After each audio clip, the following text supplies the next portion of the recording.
나태라고 하는 이런 죄입니다. 7죄 중에 이제 마지막으로 오늘 다루기 원하는데요. 우리가 7가지 대죄들을 함께 살펴봤습니다. 교시, 탐탐, 분정나 이렇게 해서 교만, 시기, 탐욕, 탐식, 그 다음에 분노, 정욕, 나태라 이렇게 구분 짓는 7가지가, 물론 이보다 수많은 죄악들이 있겠지만은 이런 대표적인 죄악들이 우리의 삶의 평생 동안에 우리의 마음에 생겨나고 어느 순간에 더 커져가고 하는 것을 우리가 살펴가야 되는 것입니다. 여러분, 논과 밭을 가만히 내버려 두면 거기에 잡초가 일어나서 무성해지는 것을 여러분 알 수 있습니다. 하나님의 사람은 끊임없이 마음밭을 돌보고 살피고 기경을 해야 되는 겁니다. 예배로, 진리로, 기도로 성령의 도우심을 받아서 하나님의 말씀으로 우리의 속사람을 기경하고 돌보고 아름답게 잘 세워가야 되는 겁니다. 오늘 나태에 대해서 살펴보기 원하는데요. 이 나태의 영어 단어가 주보 있는 대로 slowth라고 하는 이런 단어입니다. 근데 이 영어 단어는 2가지 뜻이 있습니다. 첫째는 게으름, 나태 이런 뜻이 있지만 또 이 단어는 뭔가 하면 나무늘보라고 하는 이런 단어입니다. 바로 연결이 되시죠? 나무늘보가 죄는 없는데 비유적으로 볼 때 이 나무늘보는 어떻습니까? 느릿느릿 행동하고 얼마나 움직이는지 잘 모르기 때문에 우리가 생각할 때 나무늘보는 도대체 뭘 먹고 어떻게 위협을 피해서 살아갈까 생각하지만 하여간에 살기는 사는데 게으름과 나태함의 상징이기 때문에 2 의미를 거기에서 담고 있습니다. 자, 그런데 이 나태라고 하는 이 단어는 라틴어 아케디아라고 해서 나오는데요. 이거는 당연히 헬라어에서 뿌리를 둔 단어입니다. 그런데 이 아케디아라고 하는 앞에 붙어 있는 아라는 거는 영어를 조금 공부해 본 분들은 알겠지만은 보캐블러리에서 앞에 A가 붙으면은 A는 없다라고 하는 그런 의미로 사용이 많이 됩니다. 아케디아. 그러면 아케디아는 뭔가 하면 무관심입니다. 무관심. 그러니까 정열이 없고 열정이 없고 아무런 거기에 열심도 없는 상태. 그러니까 그런 어떤 모든 것들에 대한 열심을 잃어버리고 멋대로 사는 것, 이게 바로 아케디아, 나태의 상태다라고 그렇게 불렀던 것입니다. 이 나태는 인생을 좀먹고 갉아먹는 치명적인 죄악 중에 하나인데요. 세이어즈라고 하는 신학자는 이 나태를 너무나 공감 가게 정의를 잘했습니다. 이보다 더 잘 정의할 수 있을까? 이렇게 했는데 한번 들어보십시오. 나태란 무엇인가 하면 아무것도 믿지 않고 신경 쓰지 않고 알려고 수고하지 않고 간섭하지도 않고 즐기지 않고 사랑하지도 않고 미워하지도 않고 위해서 살아야 할 그 무엇도 없고 또 죽어야 할 어떤 이유도 없기 때문에 그저 살아있는 죄다라고 이렇게 이름을 붙였습니다. 그러니까 성경적인 나태가 무엇인지를 쭉 살펴본 다음에 아마 이렇게 정의를 내린 것입니다. 그러니까 이 나태, 저는 이제 이런 설명이 너무 마음에 들어서 한 번 더 인용을 한 건데요. 여러분 삶의 어떤 열정, 목적, 사명, 달려갈 길 이런 거 없는 거예요. 인생의 무관심이고 그저 눈앞에 주어진 정욕과 본능의 육체의 그냥 기능에 충실한 아마 짐승과 같은 그런 삶, 그게 바로 나태를 대변하는 그런 모습인 것 같습니다. 이 나태는 하나님을 믿지 않는 사회에서도 이거는 좋지 못한 것으로 그렇게 치부를 하고 근면과 성실과 부지런함을 아주 좋은 덕목으로 칭찬을 합니다. 그런데 오늘 우리가 다룰 이 나태라고 하는 죄를 세상이 말하는 근면성실과 반대되는 게으름, 여기와 비슷한 부분도 있지만 오늘 우리가 다룰 나태는 모든 7가지 죄악이 그렇지만은 그 나태의 뿌리가 되는 영적인 부분을 조금 더 살펴서 영적인 게으름이다라고 하는 쪽으로 함께 살펴보기 원합니다. 그러니까 나태는 단순한 게으름이라기보다는 영적 게으름이다. 그러니까 하나님의 관심이 없고 진리에 관심이 멀어지고 하나님과의 관계가 멀어져도 별로 신경 쓰지 않고 그거에 대해서 비상을 느끼지 않으면서 세상의 삶에 그저 나태하게 살아가는 게으른 삶. 그러니까 영적인 게으름이 나태의 본질이라는 것을 함께 살펴보면서 우리가 도전을 받기를 원합니다. 이 설교가 한 2주 정도를 우리가 그 학습과 세례 고난주간 때문에 쉬어서 마지막으로 하지만 타이밍은 참 좋은 것 같습니다. 이제 코로나19 모든 상황이 엔데믹의 상황으로 바뀌면서 우리가 여전히 감염력은 있지만 그러나 이제는 2급으로 내려오고 모든 활동이 마스크를 빼고는 정상화되어 가는 시점에서 우리가 하나님 앞에서 우리의 신앙도 또 예배도 우리 장로님 기도하신 것처럼 모든 것들도 우리가 주님 앞에 회복을 다시 생각해야 되는 그런 시점이면서 오늘날 얼마나 여러분 날씨가 좋습니까? 이 봄날을 누리고 계십니까? 걷기도 하고 등산도 하고 또 소풍도 가시고 이 아름다운 봄날을 이 좋게 이 활동하기 좋은 짧은 봄날을 우리가 보내면서 우리의 삶의 나태와 게으름과 특별히 영적인 우리의 태만함을 하나님 앞에 다시 한번 더 돌이켜보면서 주님 앞에 도전을 주고받는 그런 기회가 되면은 좋겠습니다. 성경은 끊임없이 게으름을 책망하고 그 비극적인 결과를 이야기하고 경고하고 있습니다. 잠언 21장 25절 말씀에 보면요 이렇게 되어 있죠. 같이 한번 읽어보겠습니다. 게으른 자의 욕망이 자기를 죽이나니 이는 자기의 손으로 일하기를 싫어함이라. 게으른 자가 자기를 죽인다고 했는데 여기 흥미로운 표현이 있어요. 게으른 자에게 욕망이 있다는 거예요. 게으른 자는 아무것도 안 하는 게 아닙니다. 게으른 자에게 욕구가 있습니다. 그런데 그 게으른 자의 욕구를 들어보면 그 게으름을 더 부추기는 욕구예요. 어떻게 하면 더 손을 하나라도 안 움직이고 어떻게 하면 나의 나태함이 지속될 수 있을까? 그 게으름을 더 부각시키는 그 욕구가 충실하면 충실할수록 그의 삶은 어떻게 되냐면 미끄러지고 점점 퇴보되면서 결국은 뭔가 하면 그 나태한 삶으로 나가서 멸망에 이를 수밖에 없다는 것입니다. 그 게으름을 부추기는 욕망이라는 게 있는 겁니다. 그러니까 안 하려고 하는 의지가 얼마나 강한지, 하지 않으려고 하는, 움직이지 않으려고 하는 거기에 내 마음을 두지 않으려고 하는 그런 강력한 의지가 게으른 자에게 욕망으로 작동한다라고 하는 그거를 보면 참 흥미롭기도 하고 두려운 것입니다. 잠언 6장 9절에서 11절은 우리가 잘 아는 말씀으로 게으름을 경고하고 있습니다. 게으른 자여 내가 어느 때까지 누워 있겠느냐, 어느 때까지 잠이 깨어 일어나겠느냐, 좀 더 자자, 좀 더 졸자, 손을 모으고 좀 더 누워 있자 하면 너희의 빈궁이 강도같이 오며 내 곰핍이 군사같이 이르리라. 이거는 일반적인 교훈이죠. 이 세상에 누구라도 게으르게 있으면 부자 3대 못 가고 자신의 것들을 유지하지 못하고 그냥 흘러 떠내려 갈 수밖에 없고 자전거도 앞바퀴 뒷바퀴가 어떻게 앞으로 전진합니까? 부지런히 저을 때 전진하는데 게으르면 그런 것들을 할 수 없다 이렇게 되는 것입니다.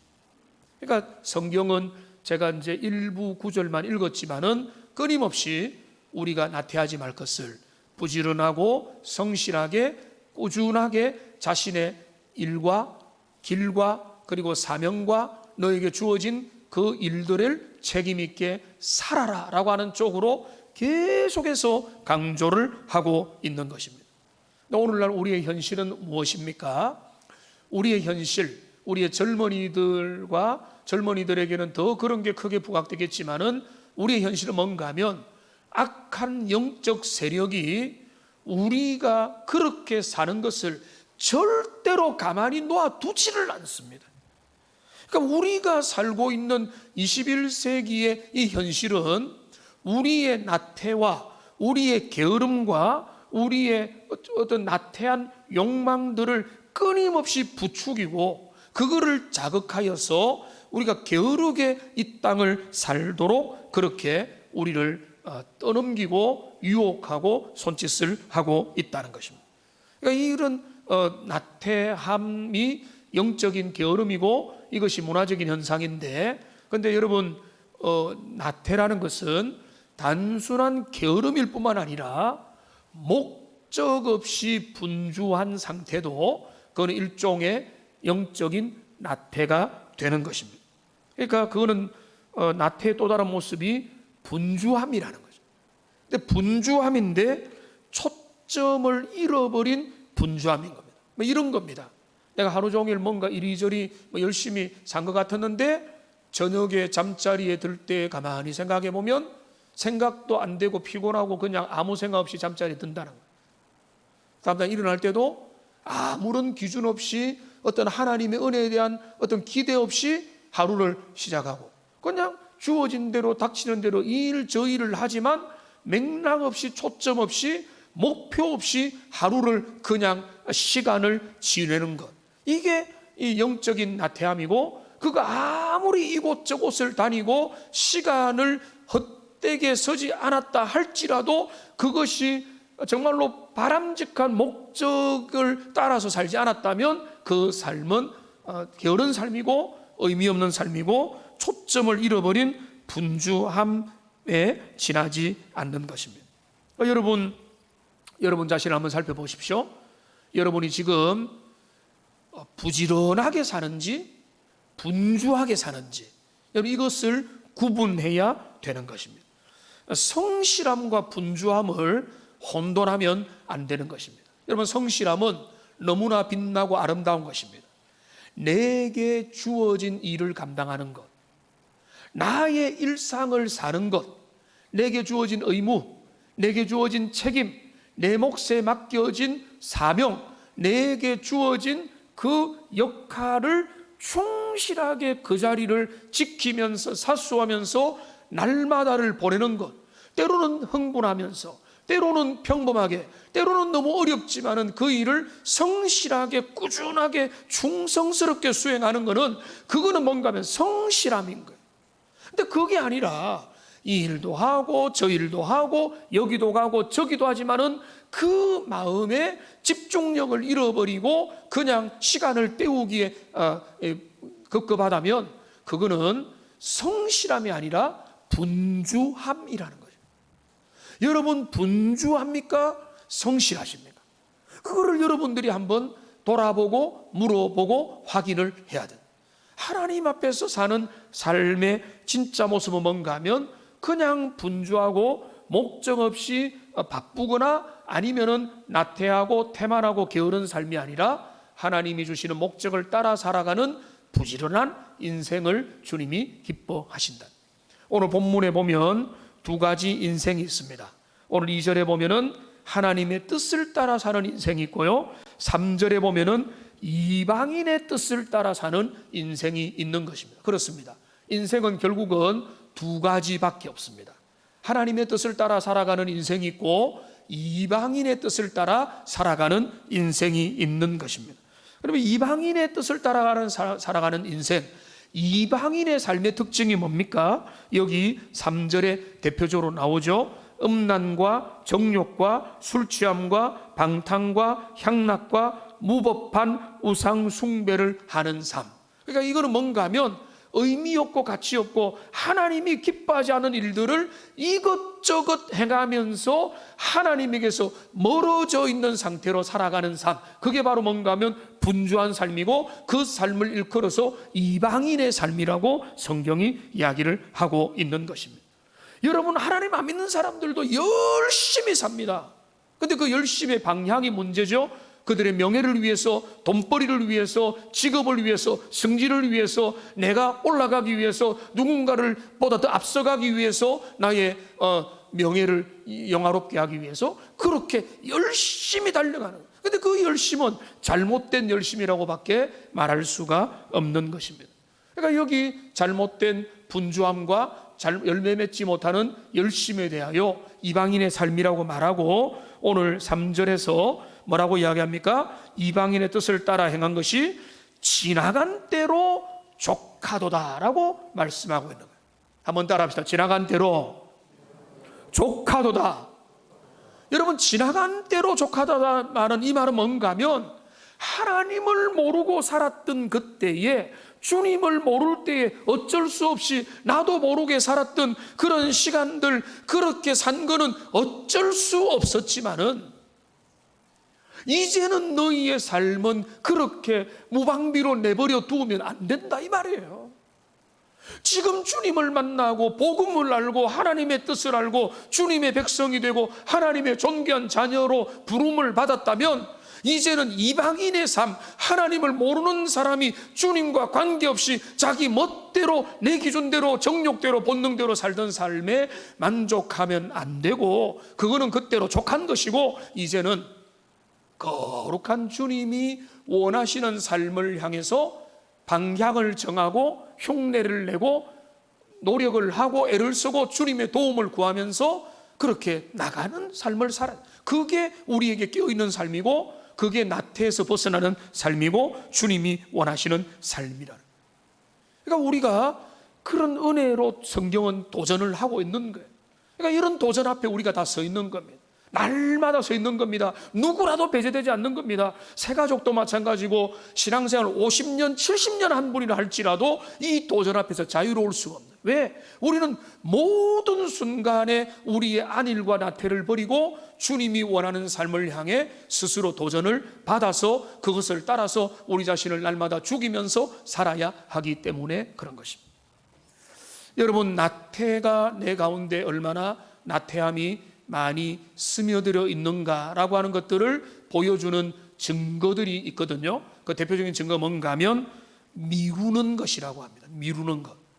나태가 만연해지면 중요한 일들을 자꾸 미루는 거예요. 우선순위에서 밀리는 거예요. 소중한 것들을 먼저 하지 못하게 되는 것입니다. 지금 오늘 하나님이 기뻐하는 내가 해야 될 일들을 뒷전으로 밀어놓고 내 편한 것, 내가 지금 안전한 것, 내가 지금 하고 싶은 것, 이런 것들만 더 우선하니까 뒤에 중요한 게 자꾸 밀리게 되는 것입니다. 김준곤 목사님, 이미 고인이 되었지만은 CCC의 전 총재였던 김준곤 목사님의 유명한 예수 칼럼이라고 하는 그 책에 내일 마귀 이야기가 거기에 소개가 되고 있습니다.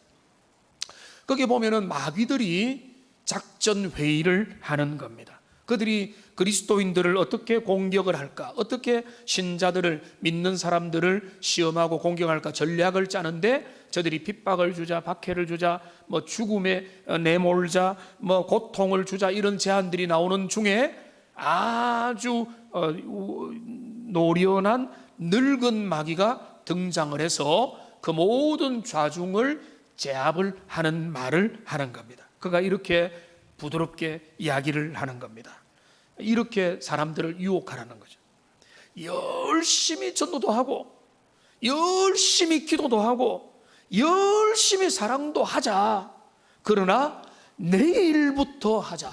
이렇게 이야기를 전파시킵니다. 그 마음속에 모든 소중한 일들에 대해서 내일로 미루고 다음 기회로 미루고 언젠가 어느 날에 그런 일을 할 수 있을 거라고 계속 미루는 영을 그들의 생각 속에 심어 넣으면, 그들이 너희들이 별로 수고 안 해도, 고통과 어려움이 없어도 그들은 이 땅 가운데서 나태함에 빠지게 될 것이고, 그러면은 저들에 대해서 신경 쓸 것이 없다, 이렇게 결론을 냈다고 하는 이야기인 것입니다. 여러분, 우리가 얼마나 그런 면에서 자유롭지 못합니까? 저도 그런 면에서 자유롭지 못하죠. 여러분 모두가 아마 그런 어떤 하나님 앞에 부지런함과 나태에서 벗어나야 될 부분들이 있을 것입니다. 아주 구체적인 예를 들어 보겠습니다. 여러분, 성경을 하나님 앞에 하루에 4장 정도를 읽기를 여러분과 함께 하기로 숙제를 내줬습니다. 전화 신방을 하는 중에 보니까 정말로 귀하게 이런 시간을 가지는 분들이 계셨습니다. 하나님 앞에 맥체인 성경 읽기를 하다 보니까 코로나 시국에서 너무 좋았습니다. 근데 그런 분들, 그 즐거움으로 말하는 분들 그래 많지는 않았고요. 그런데도 어떤 분들은 이렇게 또 말합니다. 목사님, 제가 시간이 좀 생겨서 지금 올해부터 코로나 때 제가 버킷리스트가 있었는데, 예전부터 꿈꾸었던 버킷리스트, 그 뭔가 하면은 성경 필사였습니다. 성경을 필사인데 내가 이거를 이번에 하고 있는데 구약을 끝냈고요. 그 다음에 지금 사도행전을 지금 진행하고 있는데 너무나 큰 유익이 있고, 이거를 쓴 것을 다시 복귀하면서 내가 이걸 묵상하면서 너무 큰 도전을 받는다고. 저도 제대로 못한 것을 하시네요. 제가 격려를 해드렸는데, 이렇게 하나님께도 가까이 가는 분들도 있는 거. 어떤 분들은 또 새롭게 결단해서 새벽을 결단하여 꾸준히 이제 나오는 걸 시작하는 분들도 계시고, 금요 기도에도 결단하여 나오는 분들도 계시죠. 여러분, 이런 것들이 다 뭔가 하면 미루는 일들을 이제 내가 중단하고, 내가 지금 할 수 있는 일들을 지금 내가 해보자, 이렇게 새롭게 도전을 하는 모습을 볼 때, 자, 참 도전을 받고 귀하다, 하나님이 얼마나 기뻐하실까. 하나님을 사랑하는 조금의 신용만 내어도 주님이 기뻐하시거늘 그렇게 하는데, 그런데 한번 보십시오. 제가 하고 싶은 말은, 그런 분들 정말로 격려도 하고 싶지만, 하루에 성경을, 맥체인 성경을 4장을 읽으면, 제가 정확한 건 아니겠습니다만은 넉넉하게 20분 정도면 충분합니다. 그죠? 여러분 아마 대부분 다 동의를 할 겁니다. 20분을 하루에 시간을 낼 수 없는 분 계시나요? 저는 없다고 확신을 합니다. 그런데 여러분 어떻습니까? 쉽습니까? 어렵습니까? 제가 또 확신을 하면 안 되는데, 여러분 어려울 거라고 여겨져요. 왜 그런 줄 아세요? 우선순위가 무너져서 그런 거예요.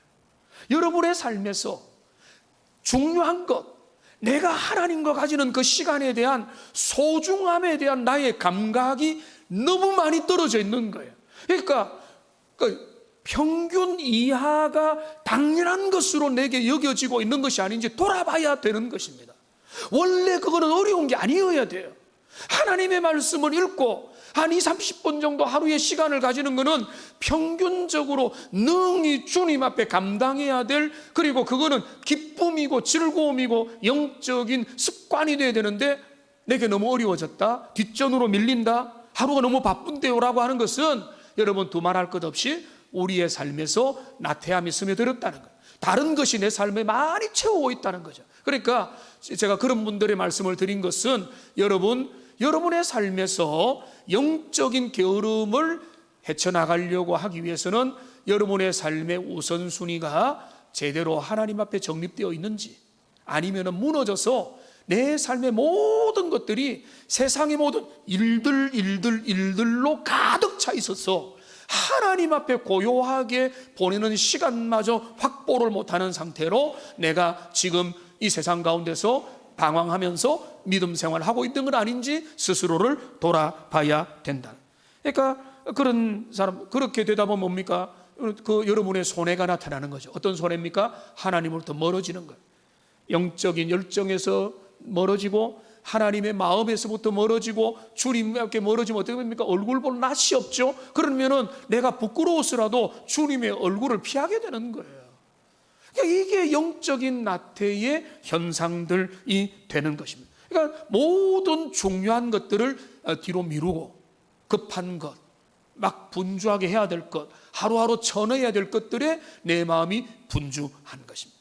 하나님의 사람들, 하나님 앞에 잘 정리된 사람은 급하고 중요한 일이 아니라 급하지 않지만 중요한 일들을 꾸준히 해나가면서 주님이 원하시는 대로 삶의 중심을 잡아가는 것입니다. 그러니까 나태의 증거는 중요한 일들을 미루는 겁니다. 소중한 것 먼저 해야 되는데 소중한 것을 뒤에 하는 그런 현상들이 나타나는 것입니다. 여러분, 언제 우리가 나태에 빠지게 되는가 하면, 또한 사명을 망각할 때 나태함에 빠지게 되는 것입니다. 여러분, 무엇인가에 몰두를 해본 기억들이 있죠? 여러분, 뭔가에 몰두를 한 기억은 나름대로 뿌듯한 기억을 안게 되어 있습니다. 저도 몇 번의 어떤 삶의 어떤 중요한 예를 들어 1년이다, 3년이다, 아니면 시험을 준비한다 해서 짧게는 몇 개월, 길게는 몇 년을 뭔가에 몰입을 하고 몰두를 하거나, 아니면 제가 말씀을 묵상하다가 이제는 설교문을 정말로 집중해서 준비를 하는 그런 과정이 몰두의 순간인데, 여러분 그 몰두의 순간은 모든 잡념들과 모든 잘못된 것들이 다 지나가고요, 거기에는 에너지가 생기고 열정이 생기고 거기에 기쁨과 희락들이 있는 거죠. 왜냐하면 내가 온전히 몰두를 하기 때문에 그런 것입니다. 그러니까 여러분, 우리의 삶에 이 나태함이 어떻게 생기는가 하면 몰두할 것들이 없어질 때 나태함이 생기게 되는 겁니다. 예를 들면 우리가 몰두를 하는 건 좋은데 너무 인간적이고 짧고 세상적인 그냥 정말로 단견적인 목표를 잡으면 그것이 참 위기를 만날 수가 있는 거죠. 예를 들면 어떤 친구가 내가 어떤 정도의 수능 시험을 얻어서 어느 정도의 대학을 가겠다라고 열심히 공부를 했습니다. 1년, 2년, 3년 열심히 공부를 해서 내가 원하는 대학에 갔습니다. 자, 그런데 이 친구가 그가 기대하고 꿈꾸었던 그의 사로잡았던 목표가 뭔가 하면 어느 정도의 대학을 가는가, 거기에 맞춰져 있는 거예요. 자, 그러면은 거기에 갔으면 그 다음에 목적이 사라지고 목표가 사라지니까 그때부터 방황이 시작되는 것입니다. 그러니까 그의 목적과 그의 목표가 너무 짧았던 거죠. 목표는 훨씬 더 길어야 되는 거죠. 근데 우리나라에 그런 사람들이 너무 많이 있어요. 고등학교까지는 제일 열심히 공부하고 고등학교가 지나고 나면은 그 열정, 공부에 대한 호기심과 진리에 대한 탐구와 내 정말로 전공에 대한 애정과 사랑에 대한 마음이 팍 식어버리는 거예요.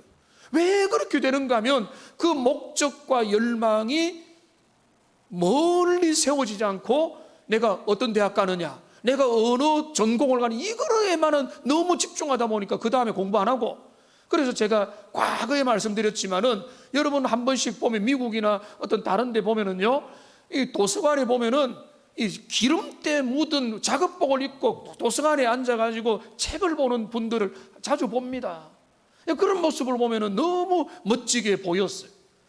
우리도 그런 분들 많이 있겠지만은, 근데 오늘날 우리는 공부는 젊을 때 하고 어릴 때 하는 거지, 지금 무슨 공부냐 하면서 다 내버려두고, 우리의 인생에 평생 우리는 공부하고 평생 뭔가를 알아가고 우리의 지적인 연마도 해나가면서 무엇보다 진리를 공부해 나가는 이런 거에 좀 더 멋지고 거룩한 사명을 붙들고 계속 나가야 돼. 어느 순간에 보면은 내가 어느 정도 이룰 수 있는 그 내가 생각했던 거 되고 나면 그 다음에는 목표를 잃어버려 가지고 나태하고 게으르고 방황하는 삶을 살아가고 어디로 가야 될지, 뭘 붙잡아야 될지도 모르고 거기에서 인생의 위기가 찾아오게 되는 것입니다. 물질적인 면도 마찬가지입니다. 그들이 목적을 잘 세워야 되는데 목표가 뭔가 하면 내가 가난을 벗어나면 좋겠다, 삼시세끼를 먹고 그냥 적당히 먹을 수 있는 그 물질의 가난만 벗어나면 좋겠다라고 열심히 살았는데 물질의 가난을 벗어나니까 그 다음에 뭐 해야 될지를 모르는 거죠. 여러분, 그러니까 우리가 목적을 세우면 목적을 세운 만큼 열정이 발휘되는 건 사실이지만은 그 목적이 정말로 우리가 영원한 목적이냐, 하나님이 기뻐하는 목적이냐, 우리의 목적이 지금 그거를 성취하고 난 다음에도 이룰 수 있는 또 다른 목적이 있느냐를 우리는 살펴봐야 되는 것입니다. 여러분, 우리가 목적을 잃어버리고 사명을 잃어버리면 우리의 초점도 잃어버리게 되는 것이죠. 여러분, 그 대표적인 사람이 누굽니까? 요나잖아요. 선지자 요나가 하나님께서 말씀하십니다. 요나는 선지자의 사명이 뭔가 하면 하나님의 말씀에 순종하는 거거든요. 나의 호불호와 관계가 없어요. 너는 니느웨에 가서 복음을 전하라면은 알겠습니다, 내가 좋아서 갑니다가 아니라 주님이 가라고 했으니까 가야 되는데, 요나는 어떻게 했습니까? 그 자신의 선지자로서의 정체성의 사명을 잃어버리니까 그는 어떻게 하면 하나님의 얼굴을 피해서 도망가는 거죠. 다시스 행으로 배 타고 가고 그 배 중에서도 가장 밑바닥에 누워서 뭐합니까? 굴굴 잠을 자는 거예요. 여러분, 선지자가 배 밑바닥에서 쿨쿨 잠을 자고 있는 이유가 뭡니까? 사명을 잃어버려서 그런 거예요. 주님이 원하는 선지자에게 주시는 그 사명을 붙들면 그렇게 될 수 없는 거죠. 하나님이 그의 사명감을 불러일으키기 위해서 요나서 전체를 주님이 사용하고 계시는 겁니다. 요나는 하나님 앞에 무너졌지만은, 사명에 실패했지만은, 바울은 남달랐습니다. 바울은 일평생 주님 앞에 그 부르심의 목표를 향해서 끝까지 달려갔던 거예요. 빌립보서 3장 14절 말씀 우리 같이 한번 읽어보도록 하겠습니다. 표대를 향하여 그리스도 예수 안에서 하나님이 위에서 부르신 부름의 상을 위하여 달려가노라. 그가 지치지 않고 달려갑니다. 어려움이 없었습니까? 그가 철인이었습니까? 아니죠. 어떻게 달려갔습니까? 나는 날마다 죽노라.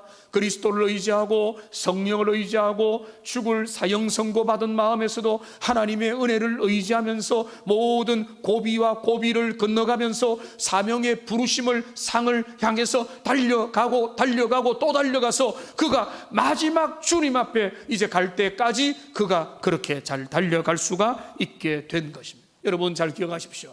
목표를 잃어버리면, 사명을 잃어버리면 나태해지는 거예요. 사명을 잃어버리면, 하나님의 사람들이 왜 나를 부르셨고 내가 지금 해야 될, 감당해야 될 사명이 뭔가, 설교자에게는 설교의 사명이, 모든 여러분에게는 여러분에게 주어진 개인과 가정과 삶에 하나님이 과제와 숙제를 주셨는데 그거를 잃어버리면 내가 뭐 살지? 오늘을 하루를 허비하면서 살아갈 수밖에 없다는 것입니다. 우리가 왜 나태하게 됩니까? 나태의 유혹은요 또 언제 찾아오는가 하면은 먹고 살만할 때 찾아오게 되는 것입니다. 평안하다고 할 때에, 내 삶에 평안하고 그래서 내 마음의 빗장을 풀어버릴 때 거기에 나태가 숨어서 들어오는 것입니다. 다윗의 범죄를 우리는 잘 알고 있습니다. 다윗이 그 옥상에서 한각에 그릴 때에 그때 유혹이 찾아왔고, 한각에 그리던 그의 마음에 느슨해진 틈과 그의 눈에 느슨해진 눈으로 잘못된 대상을 보았고, 그때로부터 그가 간음죄가 시작되고 간접살인죄가 시작되고 여러 가지 죄악들이 연쇄적으로 이어지면서 그 죄악으로 인해서 나중에 그 가문에 엄청난 후폭풍이 다가오는 것을 우리가 볼 수가 있는 것입니다. 여러분 그때가 언제죠? 전쟁 때였어요. 비상의 때였습니다. 나라가 전쟁에 초집중을 해야 될 때 다윗은 느슨한 마음으로 왕궁을 거닐고 있으면서 거기에서부터 나태함이 시작되게 된다는 것입니다. 여러분, 저와 여러분도 마찬가지입니다. 여러분이 옛날에 가난한 시절에, 어린 시절에, 못 먹고 못 쓰던 시절에는, 내가 돈 하나가 아쉬운 시절에는 내가 정말로 하나라도 아끼고 열심히 살아야지 하다, 내가 경제적인 자립을 위해서, 내가 정말로 먹고 사는 문제를 위해서 열심히 허리띠를 조르고 살아왔는데 먹고 살만 하면 그 다음에 주님이 원하는 삶의 길로 여러분의 마음을 제대로 채우지 않으면은 그때부터 중년의 위기가 시작되고, 그때부터 타락이 시작되고, 그때부터 나태와 여러 가지 게으름과 잘못된 일들이 그때로부터 많이 시작되고, 그때부터 절망하고, 그때부터 오히려 사춘기를 다시 시작하는, 어른 사춘기를 시작하고, 이런 일들이 진행이 된단 말이에요. 그러니까 왜 그런 일이 생겨나는가 하면은 어느 정도 이제는 먹고 사는 문제가 해결됐을 때 내 삶이 느슨해지고 거기에서 문제들이 생겨나게 되는 것입니다. 그러니까 이런 나태가 우리가 뭐 젊을 때도 문제고, 나이가 들었을 때도 문제고, 평안할 때도 문제고, 우리의 삶의 모든 삶에 위협하는 이 나태라고 하는 이런 어떤 죄인데요, 우리가 그렇다면 이 나태의 죄에서 우리의 영적인 게으름과 하나님 앞에 멀어져 있는 우리의 나태를 어떻게 벗어날 것인가? 우리 나태의 죄에서 벗어나는 길들이 무엇인가? 제가 가만히 고민해 봤는데요, 이런 거 말하기 전에 제가 말씀드리고 싶은 것은 뭔가 하면, 이 나태의 죄에서 벗어나는 것은 결코 쉬운 일이 아닙니다. 왜 결코 쉽지 않은가 하면, 이거는 하루아침에 내가 마음 먹는다고 되는 게 아니에요. 하나님이 은혜 주셔야 되고, 우리의 마음이 새로운 열정으로 불타올라야 되는 것이고, 주님이 주시는 성령께서 우리의 속사람을 강건하게 하고 새롭게 하지 않으면은 아무리 옆에서 누가 잔소리를 하고 마치 우리가 졸리는 눈꺼풀을 뜨게 만드는 것처럼 너무나 그게 어려운 일이라는. 하나님의 은혜가 이제 필요하다는 것을 우리가 동의할 수밖에 없는데, 자, 그러나 우리가 이 모든 일이 어렵지만은 불가능한 일이 아니고 어떻게 우리가 시작을 해가야 되는가 하면, 여러분, 아주 작은 일부터, 기본기부터 다시 시작을 해가야 되는 것입니다. 그 기본에서부터 우리의 영적인 나태와 게으름을 물리쳐 가야 되는데, 저는 여러분에게 도전을 합니다. 여러분의 영적인 나태와 게으름에서 벗어나는 가장 중요한 출발이 뭐냐? 그거는 바로 예배의 회복입니다. 예배의 회복. 하나님 앞에 예배드리는 예배가 회복되면 모든 어렵게 보이는 삶의 모든 조건들과 문제들이 회복으로 향해서 나가기 때문에 그렇습니다. 여러분, 코로나19가 2년 이상을 지나면서 우리가 얼마나 이 교회 안에 예배자의 삶이 우리에게 흔들렸습니까? 대면과 비대면, 그리고 막 급작스러운 일들까지 생기면서 대면과 비대면으로 오락가락하면서 우리에게 여러 불편함이 생겼고, 그런데 그 가운데 우리의 영적인 나태를 부추길 수 있는 요소도 저는 생겼다고 감히 말씀을 드립니다.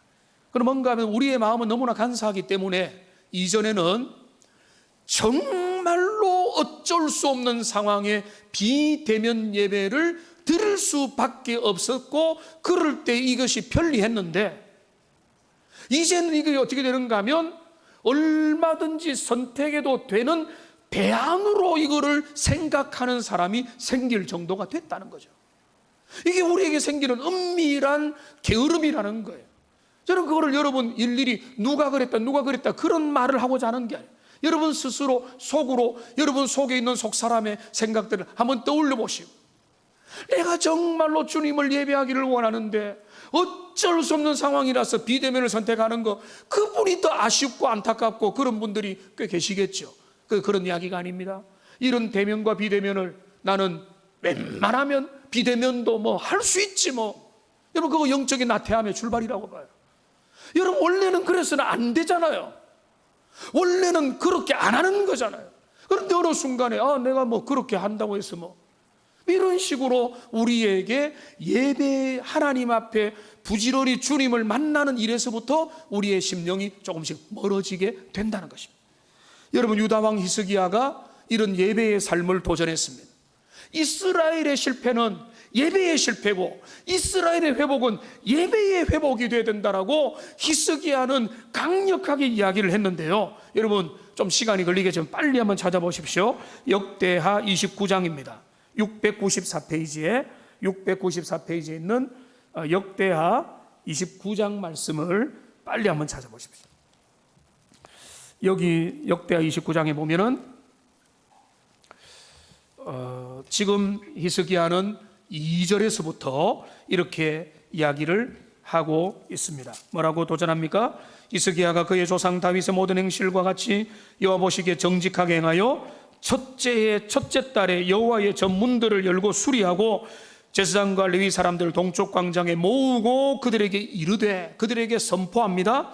레위 사람들아, 내 말을 들으라. 이제 너희는 성결하게 하고 조상들의 하나님 여호와의 전을 성결하게 하여 그 더러운 것들을 성소에서 없애라. 우리 조상들이 범죄하여 우리 하나님 여호와 보시기에 악을 행하여 하나님을 버리고 얼굴을 돌려 성소를 등지고 낭실문을 닫으며 등불을 끄고 성소에서 분향하지 아니하며 이스라엘 하나님 여호와께 번제를 드리지 아니하므로, 한마디로 말하면 예배를 등한히 함으로 하나님이 어떻게 하십니까? 8절에 여호와께서 유다와 예루살렘에 진노하사 내버리사 두려움과 놀라움과 비웃음거리가 되게 하기 위해서 너희가 똑똑히 보는 바라. 너희가 이렇게 된 이유가 뭔지 아느냐? 영적인 예배를 너희가 등한히 했다, 이 말이죠. 그리고 9절을 보시면 이로 말미암아 조상들이 칼에 엎드러지고 자녀의 아내들이 사로잡혔느니라. 이제 이스라엘 하나님 여호와의 더불어 언약을 세워 그 맹렬한 노를 우리에게서 떠나게 할 마음이 내게 있노니 내 아들들아 이제는 게으르지 말라라고 이렇게 도전하고 있는 것입니다. 여러분, 오늘 우리에게 필요한 것은 바로 히스기야가 그 백성에게 도전했던 이 마음인 거예요. 하나님을 향해서 떠나 있는 마음. 주님을 미워하는 게 아니에요. 주님을 떠나가지고 막 우상 숭배하는 게 아니라 하나님에게서 은근히 멀어져가지고 주님을 제일로 우선순위로 예배하지 못하는 우리의 떠나 있는 마음들이 주님 앞에 돌아와야 된다. 내가 주님을 예배하는 거 우선입니다. 그것 중심하고 나머지 것들에 대해서 내가 다 세우겠습니다. 질서를 세우겠습니다. 우선순위를 정하겠습니다. 이게 1번입니다라고 딱 세우면 거기에서 모든 좋은 것들이 흘러나오는데, 이것이 예배 실패하면 다 무너진다는 말은 예배 목사님 잘 보이라고 그러나 천만의 말씀이에요. 저는 하나님의 마음을 대변한 자로서 제가 사명을 가지고 말씀드리는 것, 하나님을 경외하는 것이 만복의 근원이잖아요. 하나님을 경외하는 게 뭡니까? 예배잖아요. 그러니까 여러분 예배자로 나와서 하나님을 뭐보다 경외하고, 그래서 거기에 기준부터 출발해야 되는 것입니다. 그래서 여러분 자기를 돌아보고 하나님 앞에 은혜를 결단해야 되는 것입니다. 영적 나태의 본질은 하나님을 향하여 깨어있지 못하는 마음이고 무관심한 마음이기 때문에 그런 겁니다. 여러분 바쁘십니까? 바쁘다면 왜 바쁩니까? 무엇에 바쁩니까? 성실함입니까? 분주함입니까? 하나님을 원하는, 하나님 안에서 여러분 열심히 달려가는 삶입니까? 하나님 없이 그냥 허공을 치는 삶입니까? 이것을 우리가 물어봐야 된다는 것입니다. 많은 내용들이 있지만은 오늘날 우리의 삶을 끊임없이 유혹하는 사단의 전략이었습니다. 세상에 재밌는 것들도 많고 흥미로운 것도 많고 먹어야 될 것도 많고 가야 될 것도 많고 누려야 될 것도 많고 해야 될 것도 많고 버킷리스트도 많고, 이 수많은 것들이 하나님께 집중하는 우리의 우선순위를 끊임없이 흔든다는 말이에요. 그런데 이런 흔들려서 사람들은 그냥 이리저리 살지만, 그러나 여러분 하나님의 사람은 달라야 되고 다를 수 있는데, 오늘 1절을 가만히 보시면은, 베드로전서 4장 1절을 가만히 보시면은 하나님의 백성이 다룰 수 있는 것이 있죠. 여기 뒤에 보니까 이는 육체의 고난을 받은 자는 죄를 그쳤다.